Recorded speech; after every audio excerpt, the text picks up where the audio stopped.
Hi, I'm Sabrina Paetow, and I'm a 2021 to 2022 McGillicuddy Humanities Center Fellow. For my research project, I analyzed Trump's COVID-19 rhetoric through content analysis of his daily press briefings.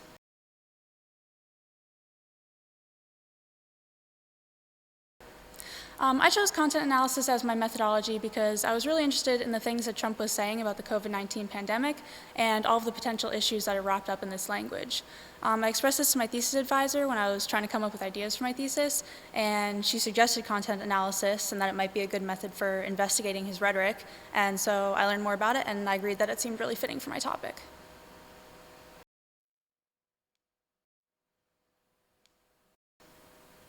As far as contributions go, content analysis offers a scientific and methodological way to analyze the intangible. It's systematic and flexible at the same time, so it was really useful for research like mine. I do think a potential limitation would be that while scientific, it does allow a researcher to act with a lot of discretion, and this can definitely be a good thing, but at times it can also be really subjective, more so than other methods, and this can allow for more argument about the method itself as well as the results that come from this.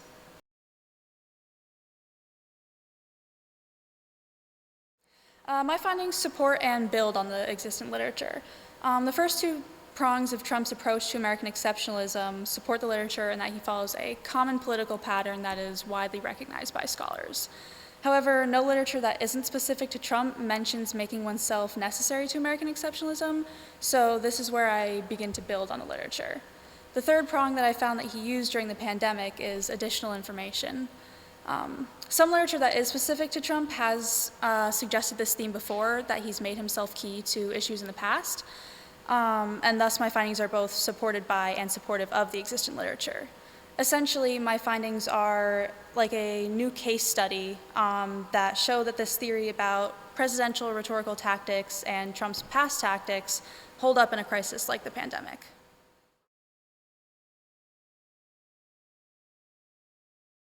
We have a great country. There's no country like it in the world, and there's no economy like it in the world. I mean, we were just blazing. When invoking American exceptionalism, most presidents lean towards a more broad, collective, community unity approach, and I think at times Trump tried this.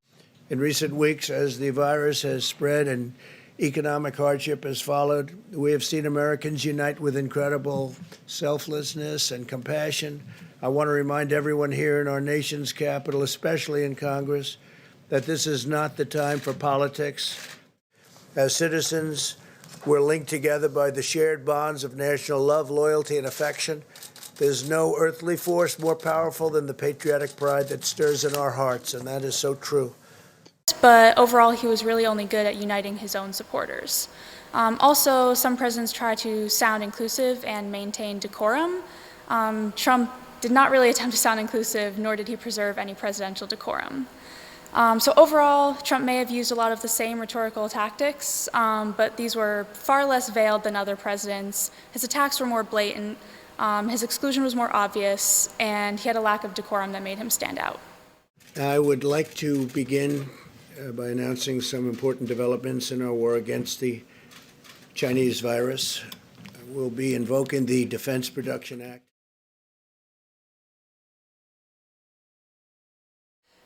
As my thesis isn't causal and it doesn't cover this, I don't have any data to directly support this. However, the approval ratings for Trump and his handling of the pandemic would suggest that by itself, with no other strategy, and or during crises that require action, American exceptionalism alone isn't incredibly effective. As far as what it could achieve, again, I don't have any data to support my speculation outside of the literature. However, I think that there is potential for this kind of rhetoric to foster nationalism and perpetuate the ideologies that America was founded on. In fact, a lot of the existing literature has proposed this potential.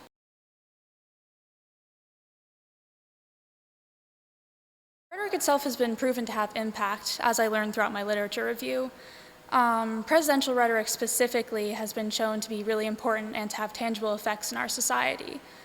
It's also really important in the public health field, as we learned throughout the pandemic.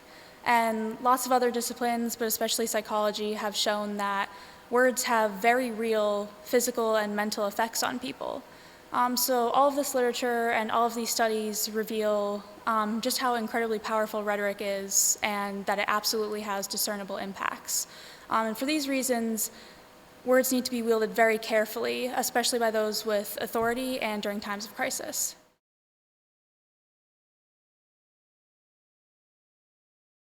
I think my thesis further demonstrates that rhetoric is important. And I also think that it shows that Trump is not as far out of the mainstream as many people think he is. He does lack decorum, which is shocking and jarring. But when you break down his words, as I do, you see that he largely fits into a political pattern. So he was part of a broader tradition overall and not a major exception.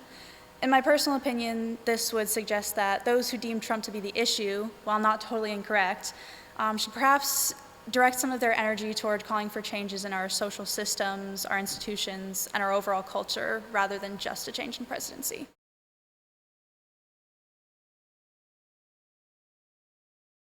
This concludes my McGillicuddy Humanities Center undergraduate research. I really want to thank my advisors, Dr. Amy Freed and Dr. Amber Tierney, for all of their help and support, as well as the McGillicuddy Humanities Center for their generosity and for making my research possible.